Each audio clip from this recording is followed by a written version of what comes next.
बिस्मिल्लाहिर्रहमानिर्रहीम रब्बिश्रह ली सदरी वयस्सिर ली अमरी वहलुल उक़दतम मिन लिसानी वयफ़क़हू क़ौली सदक़ल्लाहुल अज़ीम। डियर पार्टिसिपेंट्स एंड व्यूअर्स, जैसा कि आप जानते हैं कि ये एक MCQs की प्रिपरेशन के हवाले से जो है एक स्टार्ट है हमारी सीरीज़। तो इसमें आज हम जो टॉपिक डिस्कस करेंगे वो चैप्टर 5 है एटॉमिक स्ट्रक्चर। अब एटॉमिक स्ट्रक्चर की समरी उसको MCQ पॉइंट ऑफ व्यू से हमने देखना है। तो टॉपिक शुरू करने से पहले अगर आपने अभी तक मेरा चैनल सब्सक्राइब नहीं किया तो इस चैनल को सब्सक्राइब करें और साथ बेल आइकॉन के जो बटन है उसको प्रेस करें ताकि मज़ीद भी इस तरह की वीडियो जो हैं वो आपको मिलती रहे। जी, स्ट्रक्चर ऑफ एटम या एटॉमिक स्ट्रक्चर जो हमारा आज का टॉपिक है। एटॉमिक स्ट्रक्चर में हम एटम की जो मौजूदा स्ट्रक्चर है इस तक कैसे पहुँचे, थोड़ा सा उसके बारे में भी हम जानेंगे। दूसरा, सब एटॉमिक पार्टिकल्स क्या हैं, उनकी अरेंजमेंट क्या है, उनके ऊपर कौन कौन से लॉज हैं, कुछ जो हैं वो थ्योरीज़ हैं, इसमें हम डिस्कस करेंगे। सबसे पहली चीज़ जो है वो है कि सब एटॉमिक पार्टिकल हैं क्या। सब एटॉमिक पार्टिकल्स जी हैं जिनसे आइटम बना होता है। फर्स्ट चैप्टर में इसमें हम डिस्कस कर चुके हैं कि तकरीबन मोर देन 100 सब एटॉमिक पार्टिकल मौजूद है। Electron, proton, neutron, neutrino, anti neutrino, positron, hyperon, ये सारे। अब उसमें तीन जो है वो बेसिक हैं, इलेक्ट्रॉन, प्रोटॉन एंड न्यूट्रॉन। ठीक है, अब इनकी डिस्कवरी कैसे हुई, इलेक्ट्रॉन के बारे में हमें कैसे पता चला, प्रोटॉन के बारे में कैसे पता चला, न्यूट्रॉन के बारे में कैसे पता चला, ये कुछ टॉपिक्स हैं जो इस चैप्टर के स्टार्ट में दिए हुए हैं। सबसे पहले इलेक्ट्रॉन के बारे में, इसको कैथोड रेज भी बोलते हैं। एक्चुअली जब ये फर्स्ट टाइम डिस्कवर हुए तो वो इनको कैथोड रेज कहा जाता था। बाद में जे थॉम्सन ने इनको जो है वो नाम दिया किस चीज़ का, जे थॉम्सन है उसने इनको बाकायदा से इलेक्ट्रॉन कहा। इसके अंदर क्या होता है जी, एक ट्यूब होती है डिस्चार्ज ट्यूब। अब डिस्चार्ज ट्यूब क्या होती है आपको पता होगा, जिसमें से लाइट एमिट हो सके, जो जैसे हमारी ट्यूब लाइट्स हैं जिसमें से लाइट बाहर आती है। तो इसके अंदर हमने दो मेटेलिक रॉड या कोई भी ऐसे वो स्प्रिंग टाइप हो सकते हैं, ये लिए, एक को नेगेटिव टर्मिनल से जोड़ा, एक को पॉजिटिव टर्मिनल से जोड़ा, इसके अंदर गैस ली और कोशिश की कि गैस में से करंट पास किया जाए। और तो गैस में से करंट पास नहीं हुआ, यहाँ तक कि हमने हाई वोल्टेज 5000 वोल्ट तक भी इसको दे के देखा तो इसमें से करंट पास नहीं हुआ। फिर क्या किया हमने कि इसके अंदर से ये डिस्कवरी ऑफ कैथोड रेज में बातें जो हैं वो मैं आपको बता रहा हूँ। इसके अंदर से प्रेशर कम किया, ये जो गैस जो पहले हमारे एटमॉस्फेरिक प्रेशर पे ली गई थी उसको कम किया। कम करने पर क्या हुआ कि फिर हमने जब इसमें से करंट पास किया तो इसमें ग्लो आया। ग्लो क्या होता है, जैसे हमारी ट्यूब लाइट्स जलती हैं या एनर्जी सेवर जो है वो उसमें से लाइट एमिट हो रही होती है, वो ग्लो है। तो ये ग्लो आया, लेकिन फिर मज़ीद प्रेशर कम करके इस किया गया तो वो ग्लो ख़त्म हो गया। और जब इसको हाई वोल्टेज दिया गया, बहुत कम प्रेशर पे जाके 0.01 टॉर, ठीक है, एक तरह का वो वैक्यूम वाली कंडीशन है, वैक्यूम बिल्कुल नहीं है लेकिन बहुत कम प्रेशर पर जाके हमने जब इसको हाई वोल्टेज दिया 5000 से 10,000 वोल्ट तक, तो क्या हुआ, इसमें से जो कैथोड था, ये जो नेगेटिव वाला होता है वो कैथोड होता है और जो पॉजिटिव वाला है वो एनोड है। तो यहाँ पे कैथोड की अपोजिट साइड पे इसके यहाँ पर एक जो है वो ग्लो सा प्रोड्यूस हुआ। अब इसको ग्लो नहीं कहते, उसके लिए एक ख़ास स्पेसिफिक टर्म इस्तेमाल होती है, फ्लोरिसेंस। फ्लोरिसेंस फ्लोरिसेंस प्रोड्यूस हुई। अब फ्लोरिसेंस का मतलब ये है, जैसे आप ये देखें, आप रात को जा रहे हो रोड पे तो आपकी गाड़ी की लाइट से सामने लगे जो साइन बोर्ड वगैरह होते हैं वो चमकते हैं, तो उनका चमकना जो है वो एक तरह का फ्लोरिसेंस कहलाता है। अब वो जो चमकना है एक्चुअली किस वजह से, क्योंकि लाइट उन पर पड़ी। अगर वो लाइट उन पे ना पड़े तो वो नहीं चमकेंगे, वैसे अंधेरा हो तो वो आपको उस तरह से चमकते हुए नज़र नहीं आएंगे। तो यहाँ पे भी चमक का पैदा होना, फ्लोरिसेंस का पैदा होना, ये शो कर रहा था कि यहाँ कुछ आके टकराया है। और टकरा क्या रहा है, जब इसकी पोजीशन देखी तो कैथोड से अपोजिट साइड थी, तो ये ऑब्जर्व किया गया कि कैथोड से कुछ रेडिएशन जो है वो निकलती हैं जो इसके अपोजिट साइड पर आके इस ग्लास वॉल के साथ टकराती हैं और वहाँ पे फ्लोरिसेंस पैदा होती है। एक और टर्म यहीं पे मैं बताता जाता हूँ, फास्फोरिसेंस होता है।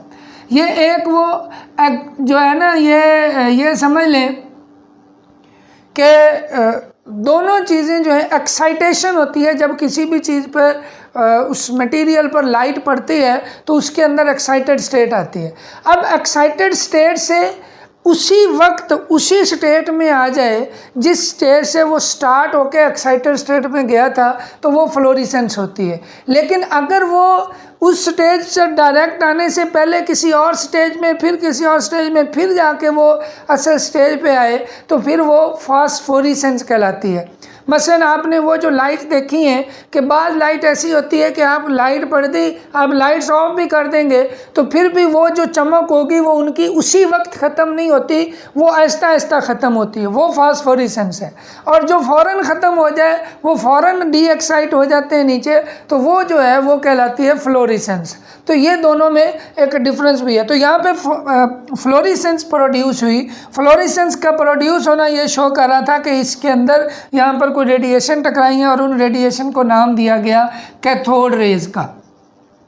अब कैथोड रेज के बारे में उनकी प्रॉपर्टीज़ को स्टडी किया गया। जे थॉमसन ने इस पे काम किया। जे थॉमसन, इसने इसका ये भी बताया कि ये कैथोड रेज जो हैं, एक तो ये नेगेटिवली चार्ज्ड है, ठीक है, और इनकी मैस टू चार्ज रेशो भी फाइंड की। मुख्तलिफ इलेक्ट्रिक और मैग्नेटिक फील्ड अप्लाई करके इलेक्ट्रिक फील्ड से उनको एक्सेलरेट किया। मैस स्पेक्ट्रोमेट्री में हम डिस्कस कर चुके हैं कि उससे क्या हुआ कि उन्होंने मूव किया और मैग्नेटिक फील्ड से उन्होंने सर्कल में मूव किया, तो उनके वो बेंट होना और वो सीधा जाना, ये कुछ ऑपरेटर्स उसने सेट किया, तो वहाँ से उसको पता चला कि ये नेगेटिवली चार्ज्ड है। और इसी ने फिर बाद में इनको क्या नाम दिया, इलेक्ट्रॉन का भी नाम दिया कि एक्चुअली इनका मैस टू चार्ज रेशो और इलेक्ट्रॉन का मैस टू चार्ज रेशो जो है वो इक्वल है, या लिहाजा ये इलेक्ट्रॉन ही है।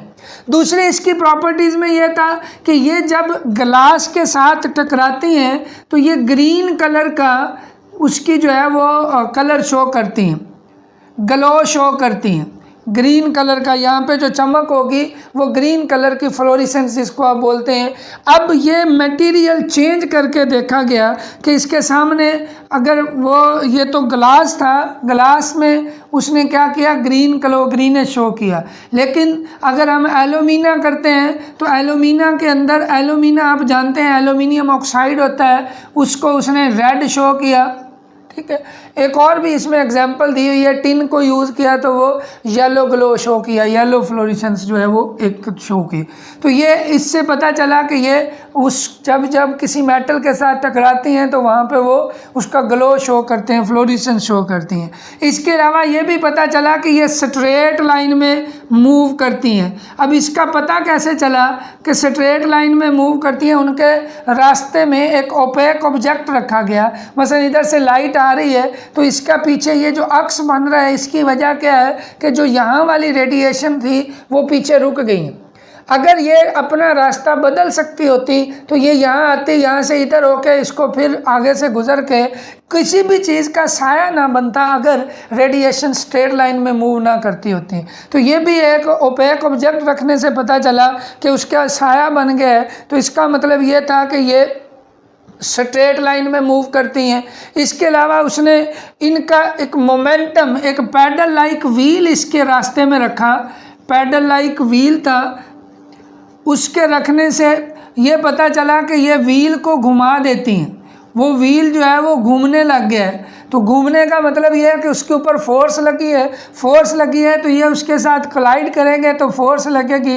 लिहाजा इस बात से ये भी एक प्रूव मिला कि ये पार्टिकल नेचर भी हैं और इनका एक मोमेंटम होता है पी, एंगुलर मोमेंटम, जो मोमेंटम होता है जिसके तहत एक वो फोर्स होती है जो इसके ऊपर जो है वो लगती है और जिसकी वजह से ये सर्कुलर में वो मूव करना शुरू कर देता है, ये व्हील जो है वो घूमना शुरू कर देता है। इसके अलावा एक प्रॉपर्टी ये बताई गई कि ये आयोनाइज कर सकती हैं। अब ये आपने पढ़ा होगा कि हाई एनर्जी इलेक्ट्रॉन बीम, जब हम किसी मॉलिक्यूल पे टकराते हैं तो उसमें से इलेक्ट्रॉन को ये नॉकआउट कर देते हैं, और इसका नॉकआउट करना इसका मतलब ये है कि उसका आयोनाइज होना होता है। तो ये गैसेज, ये जो है कैथोड रेज, ये आयोनाइज कर सकती हैं। इसके अलावा थिन मेटल फॉयल जो है उसमें से ये पास हो सकती हैं, और कई जगह पे जो है ये एक इसका इफेक्ट देखा जाए तो ये इलेक्ट्रॉन है, इलेक्ट्रॉन की एडिशन है, केमिकल चेंज काज कर सकती हैं। तो ये आप कह सकते हैं कि रिड्यूसिंग इफेक्ट रखती हैं। रिड्यूसिंग इफेक्ट का क्या मतलब है? रिडक्शन से।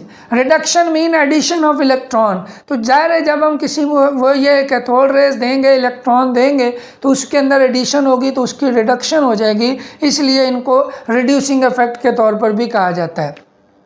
ये था कैथोड रेज के बारे में, इनकी प्रॉपर्टीज़ का जिक्र किया गया है। उसके बाद पॉजिटिव रेज, ये बाद में गोल्डस्टाइन 1886 में ही इसने बताया कि ये गोल्डस्टाइन जो है ये जर्मन फिजिस्ट था, उसने ये कहा कि कैथोड रेज जब जिस ट्यूब में मौजूद होती हैं, कैथोड रेज, इसकी अपोजिट साइड से भी कुछ रेज जो हैं वो चल रही होती हैं जिनको पॉजिटिव रेज कहा गया। अब वो बनी कैसे? वो बनी ऐसे कि उसने कहा जो इसके अंदर गैस मॉलिक्यूल थे ना, चाहे वो कम प्रेशर भी था लेकिन वो कुछ ना कुछ तो थे। जब इलेक्ट्रॉन या कैथोड रेज इधर से आ रही थी तो वो उन मॉलिक्यूल के साथ वो जो इलेक्ट्रॉन जो कैथोड रेज थी वो जब उसके ऊपर टकराई तो उसको आयोनाइज कर दिया, तो ये M+ में चेंज हो गए, +2 इलेक्ट्रॉन। पहले एक इलेक्ट्रॉन जा रहा था, एक इलेक्ट्रॉन इससे निकल गया। तो ये जो चीज़ बन गई, जैसे ही इसके ऊपर पॉजिटिव चार्ज आया इसने मूव करना शुरू कर दिया टूवर्ड्स कैथोड, क्योंकि कैथोड के ऊपर नेगेटिव चार्ज था तो वो भी एक रेज की तरह, रेडिएशन की तरह बिहेव करता है। इस तरह से ये पॉजिटिव आयन या पॉजिटिव रेज के बारे में पता चला। इनके लिए एक और टर्म भी यूज़ करते हैं हम, canal raise, because they pass between the cathode rays. जो कैथोड रेज होंगी उनके दरमियान से, जैसे ही अगर रास्ते से उनके कोई कैथोड रेज आ रही है तो उसके साथ रिएक्ट करके न्यूट्रल हो जाएगा मॉलिक्यूल दोबारा से, लेकिन वो गुजरेगा वही जो जिसको रास्ता मिलेगा कि उसके रास्ते में सामने से उसको कोई कैथोड रेज ना मिले। तो इसलिए इनको कैनाल रेज भी बोलते हैं, पॉजिटिव रेज भी बोलते हैं, कैनाल रेज भी बोलते हैं, और बाद में इनको प्रोटॉन के साथ जो है वो कंपेयर भी किया गया। अब इसके अंदर भी अक्सर ये आता है कि जो कैथोड रेज होती हैं, आप जो मर्जी गैस ले लें उससे कैथोड रेज की मास टू चार्ज रेशो पे फ़र्क नहीं पड़ता, लेकिन एनोड रेज या पॉजिटिव रेज या कैनाल रेज जो होती हैं, अगर आप गैस चेंज करते हैं तो उससे उसका मास टू चार्ज रेशो चेंज हो जाती है। वजह क्या है कि ये जो पॉजिटिव रेज होती हैं ये प्रोड्यूस होती हैं उसके अंदर मौजूद गैस से, और उसका अपना एक पर्टिकुलर मैस होता है। जब उसके ऊपर चार्ज आ जाता है तो फिर उसकी एक मैस टू चार्ज रेशो होगी, लेकिन जब आप गैस चेंज करेंगे तो मैस चेंज होगा, मैस चेंज होगा तो mass to charge ratio automatically change हो जाएगी, because positive rays are produced from the gas which is present in discharge tube, and when you change the nature of the gas, the mass to charge ratio of the positive rays is also changed। तो ये थोड़ा सा था positive raise के बारे में। जब इनकी प्रॉपर्टीज़ को स्टडी किया गया तो इसमें भी हमें चंद चीज़ें मिली, ये कि एक तो ये भी स्ट्रेट लाइन में मूव करती हैं, ठीक है, ये भी जिंक सल्फाइड जब प्लेट पे टकराएंगी तो वहाँ पे फ्लैश प्रोड्यूस जो है वो फ्लैश सा प्रोड्यूस होता है। इसके अलावा इनके ऊपर पॉजिटिव चार्ज होता है। इसके अलावा जो मेन इसके अंदर बात है जो मैं आपको बता रहा हूँ कि मास टू चार्ज रेशो जो है वो इनका गैस पे डिपेंड करता है। अब एक और चीज़ इसमें आती है कि सबसे कम कौन से हो गए, कोई ऐसी पॉजिटिव रेज जिसकी मास टू चार्ज रेशो जो है वो सबसे कम होगी। अब ये यहाँ से एमसीक्यू बना सकता है कि वो 3-4 मुख्तलिफ गैसेस दे दे और कहे कि जी इनके मास टू चार्ज रेशो के लिहाज से बताएं कि ये क्या होगा इनका। तो आप उसमें सिंपली ये जो है वो देखेंगे कि हर एक का मैस निकाल लेंगे और मैस से मैस टू चार्ज रेशो को आप कंपेयर करते जाएंगे, ठीक है। तो हाइड्रोजन, अब मैस टू चार्ज रेशो भी हो सकता है, चार्ज टू मैस रेशो भी हो सकता है, ठीक है। मैस नीचे आ जाएगा तो चार्ज टू मैस रेशो है। अब हाइड्रोजन के लिए अगर हम चार्ज टू मैस रेशो की बात करें, ये हम पीछे एक फार्मूला पढ़ रहे हैं, mass to charge ratio is equal to H(r²/2e), mass spectrometry में फर्स्ट चैप्टर में, ठीक है। उसी को उलट कर देना, नीचे वाले को ऊपर ले जाएं, ऊपर वाले को नीचे आ जाएं, तो वो चार्ज टू मैस रेशो आ जाएगा, ठीक है। और चार्ज टू मैस रेशो में आप अगर नीचे क्या है मैस है, तो सबसे ज़्यादा चार्ज टू मैस रेशो किसका होगा, जब आप हाइड्रोजन गैस लेंगे और उससे जो पॉजिटिव रेज बनेंगी वो उसका चार्ज टू मैस रेशो सबसे ज़्यादा होगा। वजह क्या है कि उसका मैस तमाम गैसेस में हाइड्रोजन का मैस सबसे कम होता है, मैस नीचे है तो ओवरऑल वैल्यू क्या होगी, ये ज़्यादा हो जाएगी। तो चार्ज टू मैस रेशो जो है वो मैक्सिमम होगा हाइड्रोजन के लिए तमाम गैसेस में, ठीक है। इसके अलावा अगर हम इलेक्ट्रॉन और प्रोटॉन को कंपेयर करें तो इलेक्ट्रॉन और प्रोटॉन का चार्ज सेम होता है। प्रोटॉन का चार्ज इलेक्ट्रॉन से वो 1836 गुना ज़्यादा होता है। तो आप इसमें देखें तो इसका पॉजिटिव जो है चार्ज टू मैस रेशो है इलेक्ट्रॉन की, वो ज़्यादा होगी एज़ कम्पेयर टू प्रोटॉन, क्योंकि प्रोटॉन का मैस उससे ज़्यादा है। अब ये तो था इसके बारे में जिसमें पॉजिटिव रेज की बात की गई है। उसके बाद है न्यूट्रॉन्स, डिस्कवरी ऑफ न्यूट्रॉन कह लें या न्यूट्रॉन। अब ये बात देखें कि 1896 में तकरीबन या 1886 से 97 तक ये पता था कि सिर्फ 2 एटॉमिक पार्टिकल हैं, इलेक्ट्रॉन एंड प्रोटॉन। यही कंसीडर किया जाने लगा कि 2 सब एटॉमिक पार्टिकल हैं, इलेक्ट्रॉन और प्रोटॉन। लेकिन जब ऑब्जर्वेशन की गई तो एक ज़ाहिर एक पैकेट हो, उसमें बताया जाए कि ये 2 चीज़ें और पैकेट का भी कुछ मैस हो, तो आप ये कहते हैं कि जो टोटल पैकेट का वज़न किया अलग, वो और उसके अंदर जितनी चीज़ें थी उन सब को अलग अलग करके वज़न किया, तो उन सब का वज़न उस टोटल ओवरऑल पैकेट के इक्वल होना चाहिए। लेकिन ऐसा नहीं था। जब प्रोटॉन और इलेक्ट्रॉन के बारे में कहा गया कि एटम के अंदर इतने इलेक्ट्रॉन इतने प्रोटॉन हैं, तो उसका वज़न देखा कि मैस देखा कितना होता है। फिर ओवरऑल उस एटम का जो नेचुरली मौजूद था उसको ऑब्ज़र्व किया गया, तो ये मैस कम था, ओवरऑल एटम का ज़्यादा था। इससे ये ज़ाहिर होता था कि इसके अंदर कुछ और भी है जिसके बारे में अभी तक हमें पता नहीं चला। तो ये 1930 में जेम्स चैडविक था एक साइंटिस्ट, उसने फर्स्ट टाइम जो है वो न्यूट्रॉन की डिस्कवरी के हवाले से बात की। एक्चुअली उसने ये किया कि बेरिलियम पर अल्फ़ा पार्टिकल्स की, बेरिलियम जो था उसके ऊपर अल्फ़ा पार्टिकल्स की बम्बार्डमेंट की। अब बेरिलियम आप देखें तो ये 4-9 इसका जो है वो 4 इसका एटॉमिक नंबर होता है, 9 इसका मैस नंबर होता है। अब हुआ ये कि इससे बना कार्बन, और कार्बन में ये 12 और 6, साथ में एक जो है वो न्यूट्रॉन एमिट हुआ। ये जो रेडिएशन निकली इसको उसने न्यूट्रॉन कहा। ये इसके ऊपर जब इसको स्टडी किया गया इन रेडिएशन को जो इसमें से निकली, तो एक तो ये न्यूट्रल थी। न्यूट्रल कैसे थी, उनके ऊपर इलेक्ट्रिक और मैग्नेटिक फील्ड अप्लाई किए गए, तो वो किसी भी तरफ वो झुका नहीं है, वो उसमें से स्ट्रेट गुजरता गया। इसका मतलब इसके ऊपर कोई चार्ज नहीं है। इसके अलावा इसकी पेनिट्रेटिंग पावर बहुत ज़्यादा थी, बहुत ज़्यादा पेनिट्रेटिंग पावर है, ठीक है। इसके अलावा ये न्यूक्लियर रिएक्शन काज करता है। अब एक और चीज़ जो इसमें बड़ी इंपॉर्टेंट है, एक क्वेश्चन आता है कि fast neutron and slow neutron. अब फास्ट न्यूट्रॉन जो होते हैं वो क्या होते हैं, जिनकी एनर्जी 1.2 मेगा इलेक्ट्रॉन वोल्ट इससे ज़्यादा हो, वो कहलाते हैं फास्ट न्यूट्रॉन। और जिनकी एनर्जी स्लो न्यूट्रॉन जो हैं वो होते हैं जिनकी energy less than 1 electron volt है। अब याद रखें ये इलेक्ट्रॉन वोल्ट देखते हुए यहाँ पे मेगा है और यहाँ पे सिंपल इलेक्ट्रॉन वोल्ट है। और इसमें यह भी कहा गया है कि जब स्लो ये होते हैं न्यूट्रॉन, या न्यूक्लियर केमिस्ट्री में पढ़ते हैं कि जो स्लो न्यूट्रॉन होते हैं वो न्यूक्लियर रिएक्शन करवाने में ज़्यादा हेल्पफुल होते हैं, क्योंकि इनको वो कुछ हद तक उस रिएक्शन को कंट्रोल किया जा सकता है। एक और चीज़ जो इसमें बड़ी इंपॉर्टेंट है, जो आगे आएगी भी, इसमें से न्यूमेरिकल भी आ जाता है, कोई डायरेक्ट वो इक्वेशन बना के दे देता है जी, उसमें आप बताएं कैसे चेंज आएगी। तो जब एक न्यूट्रॉन वो टूटता है उससे एक प्रोटॉन बनता है, एक इलेक्ट्रॉन बनता है और साथ कुछ न्यूट्रिनो जो है वो रेडिएशन एमिट होती हैं।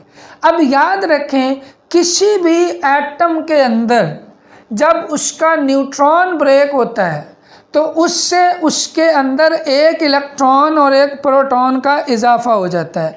अब इसके अंदर अगर आप देखें तो एक नाइट्रोजन के बम्बार्डमेंट के हवाले से भी की गई है कि नाइट्रोजन के ऊपर आप न्यूट्रॉन की बम्बार्डमेंट करें तो उससे अल्फ़ा पार्टिकल निकलते हैं। एक्चुअली न्यूट्रॉन जो हैं ये अल्फ़ा बीटा गैमा रेडिएशंस के निकलने का बायस बनते हैं जब हम न्यूक्लियर रिएक्शंस को स्टडी करते हैं। एक एग्जांपल फर्स्ट ईयर में दी गई है कि कॉपर जो है 29 एंड 65, कॉपर 29 जिसका एटॉमिक नंबर है और 65 इसका मास नंबर है, इसके ऊपर जब आप न्यूट्रॉन की बम्बार्डमेंट करते हैं तो ये कॉपर 66 में चेंज हो जाता है, एटॉमिक नंबर उसका सेम रहता है, तो इसीलिए ये कॉपर ही है।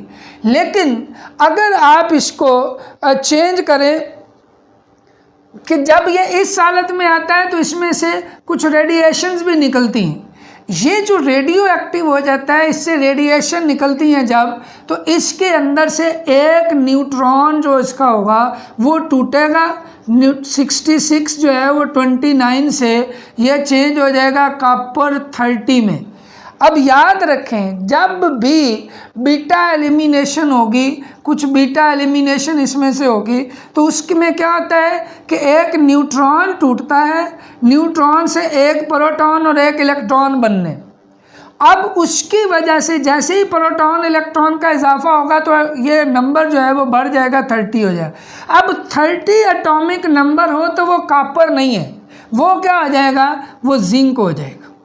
ठीक है, ऊपर फिर वो 65 ही रह जाएगा। तो ये एक न्यूक्लियर रिएक्शन है। बाज़ दफ़ा ये हाफ रिएक्शन दे देता है तो इसको कंप्लीट करना होता है, इसमें से कोई ना कोई एमसीक्यूज जो है वो आ जाता है।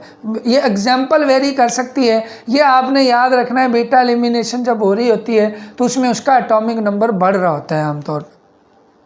इसके साथ अगर आप देखें इसके बाद बताया गया है measurement of charge to mass ratio. मैंने आपको बता दिया कि जे थॉमसन ने इलेक्ट्रिक और मैग्नेटिक फील्ड यूज़ किए और उसकी मदद से पहले एक वक्त में इलेक्ट्रिक फील्ड यूज़ किया तो वो जो कैथोड रेज थी वो पॉजिटिव की तरफ मुड़ गई, और फिर उसने वो छोड़ा, मैग्नेटिक फील्ड यूज़ किया तो वो perpendicular to the magnetic field वो उन्होंने मूव किया ऊपर की तरफ। उसने फिर दोनों फील्ड एक साथ अप्लाई करके उनकी पावर एडजस्ट की तो वो आहिस्ता आहिस्ता वो बिल्कुल स्ट्रेट लाइन में मूव करना शुरू कर दिया। हालांकि उसके ऊपर इलेक्ट्रिक फील्ड भी अप्लाई हो रहा था, मैग्नेटिक फील्ड भी अप्लाई हो रहा था। तो उन इलेक्ट्रिक और मैग्नेटिक फील्ड की वैल्यूज़ को यूज़ करते हुए उसने इसकी जो है वो charge to mass ratio find की 1.7588 इंटू 10⁻11 कूलम पर केजी। ठीक है, ये चार्ज टू मास रेशो है इलेक्ट्रॉन की जो उसकी निकाली गई। इसके साथ एक बड़ा इम्पोर्टेंट है जी मिलीकन्स ऑयल ड्रॉप मेथड है। मिलीकन्स ऑयल ड्रॉप मेथड ये किस लिए यूज़ होता है, चार्ज ऑफ इलेक्ट्रॉन मालूम करने के लिए। एक्चुअली ये एक क्लोज कंटेनर था इस तरह का जिसमें दो प्लेट्स ली गई, ऊपर वाली प्लेट्स जो थी उसमें ओपनिंग थी, उसके अंदर कुछ स्प्रे किया गया, ड्रॉपलेट्स ऑयल ड्रॉपलेट्स यूज़ किए गए। सपोज़ ये एक ड्रॉपलेट था, ये यहाँ से हमने इसको माइक्रोस्कोप के ज़रिए ऑब्ज़र्व भी कर रहे थे और इसकी नीचे जाने की स्पीड मालूम की, उसको v1 कहा, और ये कहा कि ये रिलेट करती है किससे, उसके ऊपर जो ग्रेविटेशनल पुल अप्लाई हो रहा है उसकी वजह से वो पार्टिकल नीचे को जा रहा है। तो वेलोसिटी मेजर की गई और उसको रिलेट कर दिया कि ये mg से रिलेट करेगा। अब क्या किया गया, इसके ऊपर एक्स रेज वगैरह डाल के इसको आयोनाइज किया गया। जब आयोनाइज किया तो इसके ऊपर चार्ज आ गया पॉजिटिव। अब ऊपर वाली प्लेट को नेगेटिव चार्ज दे दिया, नीचे वाली को पॉजिटिव से जोड़ दिया। तो ये जो नीचे पार्टिकल जा रहे थे, अब कुछ उसमें से पार्टिकल ऊपर को जाना शुरू हो जाएंगे। जब ऊपर को जा रहे थे तो इसका मतलब ये था कि उनके ऊपर जो है वो चार्ज आ चुका है पॉजिटिव। अब पॉजिटिव वाले जो है नेगेटिव की तरफ जाएंगे, नेगेटिव वाले पॉजिटिव की तरफ जाएंगे। हम इलेक्ट्रॉन का फाइंड कर रहे हैं तो हम ऊपर पॉजिटिव प्लेट लेंगे, नीचे जो है वो नेगेटिव लेंगे, ठीक है। तो जो इलेक्ट्रॉन होंगे एक्चुअली वो अकेले इलेक्ट्रॉन नहीं होंगे, वो ऐसा होगा कि जब आप आयोनाइज करेंगे इलेक्ट्रॉन निकलेंगे, तो जिससे निकले वो पॉजिटिव आयन, और हो सकता है किसी के साथ वो इलेक्ट्रॉन जुड़ जाए, और जिसके साथ जुड़ जाए उसके ऊपर नेगेटिव चार्ज आ जाएगा। तो नेगेटिव चार्ज वाले जो हैं वो ऊपर पॉजिटिव की तरफ मूव करेंगे, तो उनकी ऊपर जाने की वेलोसिटी फाइंड करेंगे v2, और ये किससे रिलेट करेगी, ये एक तो ऊपर जो फोर्स उनको ऊपर लेके जा रही है वो कौन सी, इस प्लेट के ऊपर वोल्टेज कौन सा है, वो जिसको हम इलेक्ट्रिक फील्ड बोलते हैं। दूसरा इनके ऊपर चार्ज कितना है वो ये ई से रिप्रेजेंट कर देते हैं। ये वो फोर्स है जो इसको ऊपर लेके जा रही है। तो ऊपर जाने की जितनी उसकी वेलोसिटी ज़्यादा होगी उतनी ये, जितनी ये फोर्सेस ज़्यादा होगी उतनी वेलोसिटी ज़्यादा होगी। लेकिन इसमें एक चीज़ ऐसी भी है जो इस वेलोसिटी को कम कर रही है, वो उसका अपना वजन है या ग्रेविटेशनल पुल है जो उसके ऑपोजिट वे में उसके ऊपर इफेक्ट हो रही है। तो लिहाजा उसको इसमें से माइनस कर देंगे। मतलब एक फोर्स ओवरऑल उसके ऊपर कितनी लग रही है वो किस पे डिपेंड करेगा, जितनी लग रही है उसमें से जो उसके अपोजिट लग रही है वो माइनस कर देंगे।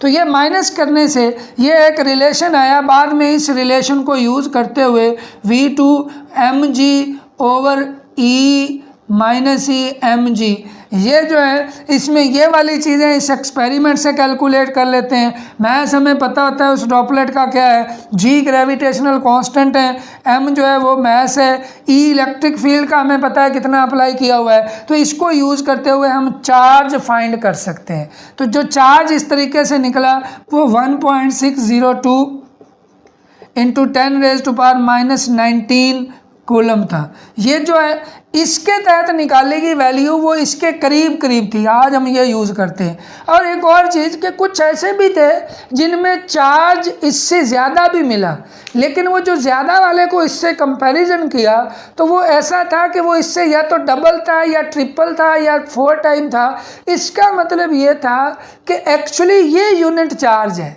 जिसने 1 इलेक्ट्रॉन लिया था उसके ऊपर इतना चार्ज, जिसने 2 ले लिए थे उसके ऊपर इससे डबल हो गया, ठीक है। इनके दरमियान में कोई भी वैल्यू जो है वो चार्ज की नहीं मिली। तो ये मिलीकन-ज़ाइल-ड्रॉप मेथड है।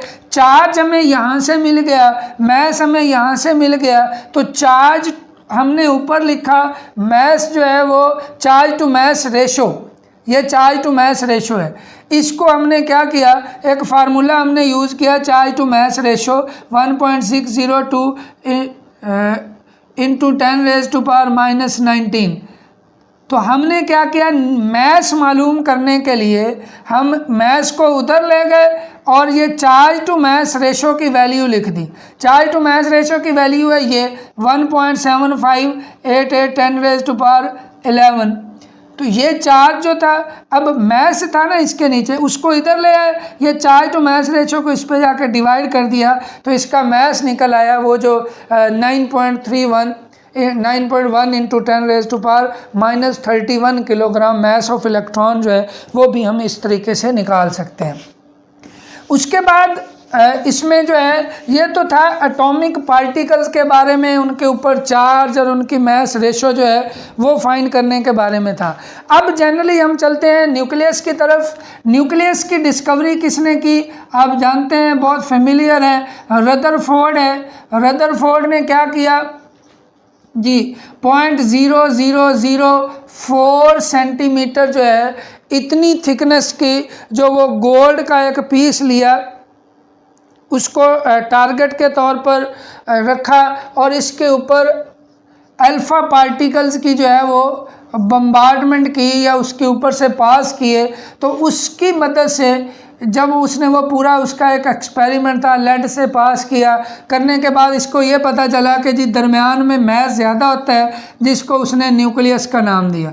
तो ये रदरफोर्ड का जो काम है ये डिस्कवरी ऑफ न्यूक्लियस के हवाले से इम्पोर्टेंट है। लेकिन इसका ड्रॉबैक ये था कि इसने जो एटम की स्ट्रक्चर थी कि उसके अंदर इलेक्ट्रॉन, प्रोटॉन और जो न्यूट्रॉन वगैरह अरेंज कैसे हैं ये उसने बताया। और इसने इसको कंपेयर किया प्लेनेटरी मॉडल के साथ, और वो प्लेनेटरी मॉडल या इसने जो चीज़ें बताई उसके मुताबिक ये था कि इलेक्ट्रॉन मूव करता करता आखिर एक दिन जो है वो न्यूक्लियस में गिर जाना चाहिए, उसको ख़त्म हो जाना चाहिए। लेकिन ये law of conservation of mass के अगेंस्ट चला जाता है। लेकिन चूंकि ये स्टार था इसलिए ये इसको हम इम्पोर्टेंस देते हैं। तो ये बाद में इसके ऊपर मज़ीद काम हुआ जिसको बोहर एटॉमिक मॉडल ने इसमें जो है वो कवर किया, बोहर्स एटॉमिक मॉडल।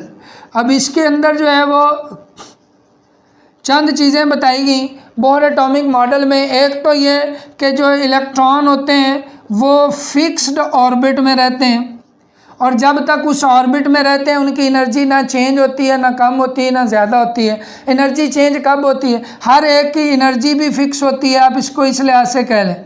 वो ऑर्बिट या वो शेल, उनकी एनर्जी भी क्या होती है? फिक्स होती है। और जब वो एक इलेक्ट्रॉन से दूसरे इलेक्ट्रॉन में एक लेवल से एक ऑर्बिट से दूसरे ऑर्बिट में जंप करता है तो देन उसकी एनर्जी चेंज होती है, और जो एनर्जी चेंज होती है वो उन दोनों लेवल के डिफरेंस के इक्वल होगी।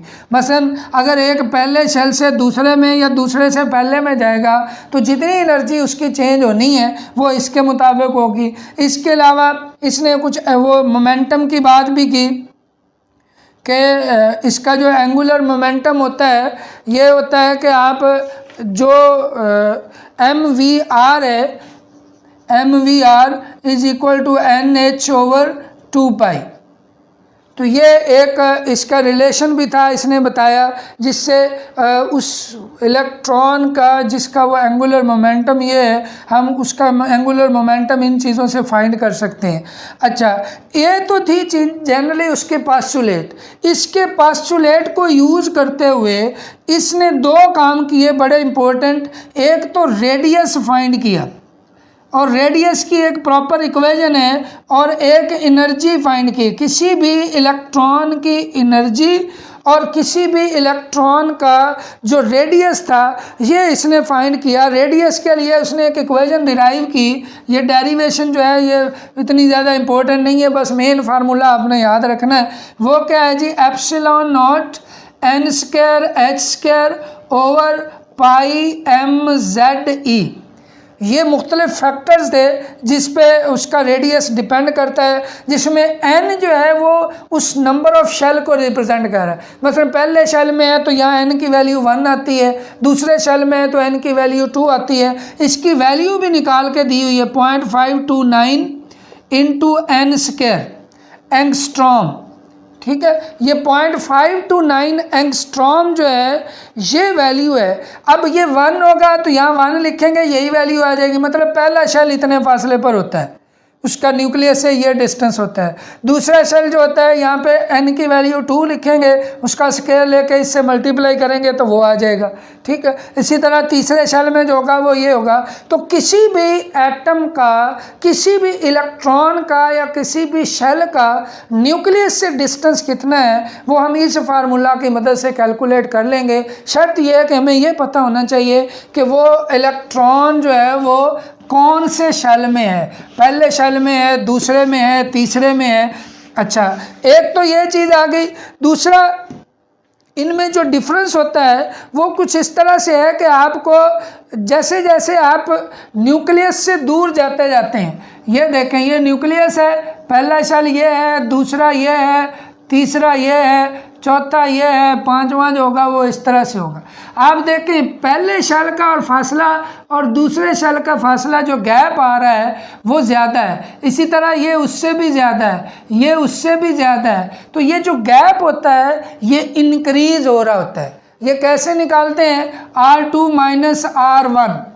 ठीक है, ये सबसे कम गैप है। अब ये 1 2 3 4 इस तरह से कह लें तो ये डिस्टेंस R1, ये R2, ये R3, ये सबसे कम होगा, उससे R3 माइनस R2 ज़्यादा होगा, उससे R4 माइनस R3 ज़्यादा होगा, एंड सो ऑन। मतलब ये कि जैसे जैसे आप न्यूक्लियस से दूर जाते जाते हैं उनके दरमियान जो गैप होता है वो बढ़ता जाता है। दूसरा, एक एनर्जी का रिलेशन बताया हुआ है।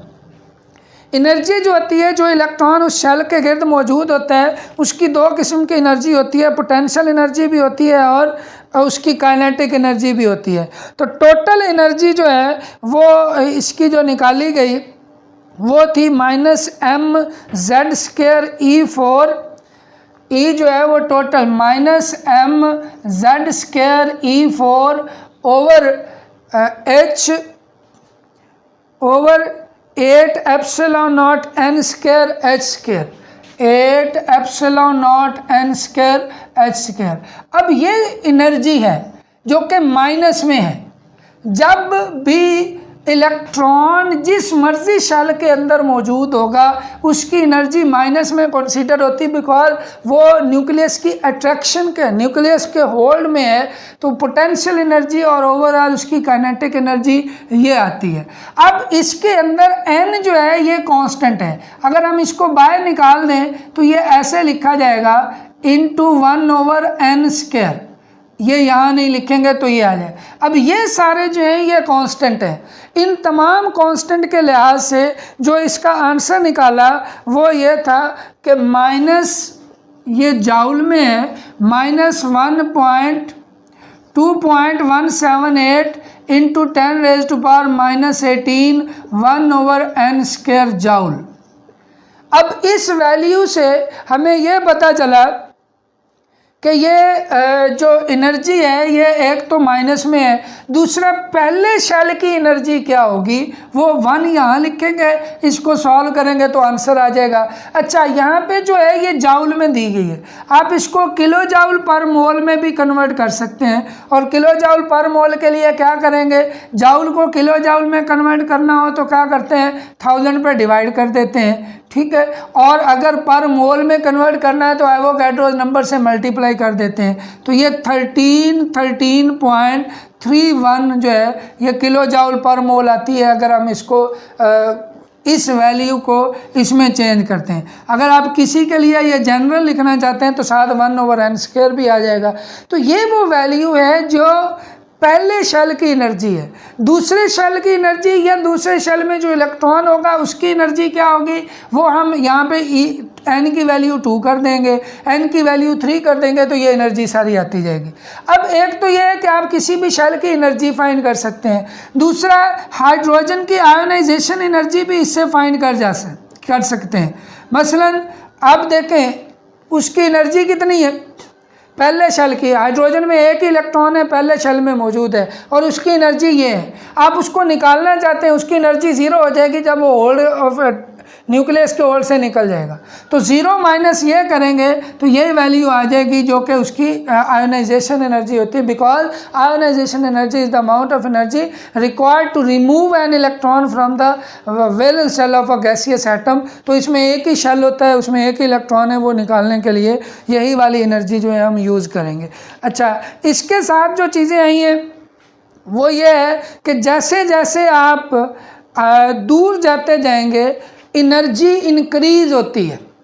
जैसे जैसे आप न्यूक्लियस से दूर जाते जाएंगे ओवरऑल एनर्जी जो है वो इंक्रीज होती जाएगी, लेकिन जो एनर्जी का गैप होता है वो कम होता जाता है। ये रेडियस का गैप बढ़ता जाता है और एनर्जी का गैप जो है वो कम होता जाता है। ये एक रिलेशन भी हमें इससे मिलता है जिसमें हम इसकी बात करते हैं एनर्जी की। तो ये इसमें से छोटा छोटा न्यूमेरिकल बन सकते हैं, छोटे छोटे जो हैं वो रेडियस वाले से भी और एनर्जी वाले से भी। और ये जो है इसका आगे स्पेक्ट्रम में बड़ा रोल है, ठीक है। तो स्पेक्ट्रम के बारे में हम इंशाल्लाह जो है वो नेक्स्ट वीडियो में बात करेंगे, वो बहुत जल्द आपको जो है वो मिल जाएगी। अगर आपने अभी तक मेरा चैनल सब्सक्राइब नहीं किया तो इस चैनल को सब्सक्राइब करें और वीडियो को ज़रूर लाइक एंड शेयर कर दें। Thank you ji.